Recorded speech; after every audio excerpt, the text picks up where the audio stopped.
Kabupaten Muara Enim mengalami getaran kecil akibat gempa bumi dengan kekuatan 3,7 skala Richter. Gempa ini sendiri cukup dirasakan oleh beberapa warga yang berada di gedung bertingkat. Dari pantauan tim PAL TV di lapangan, beberapa warga sempat keluar ruangan karena merasakan getaran gempa di saat kondisi daerah bumi Serasan Sekundang sedang diguyur hujan.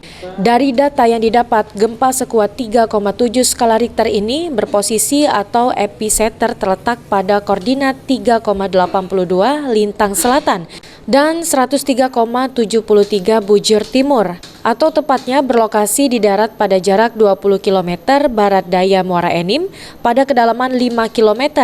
Dari data ini dan monitoring pihak BMKG tidak ada tanda-tanda gempa bumi susulan. Dengan gempa ini warga diminta tenang karena tidak berpotensi besar dan tidak ada kerusakan yang ditimbulkan, bahkan hanya sebagian kecil warga yang merasakan guncangan gempa yang terjadi. Mardiansyah, PAL TV.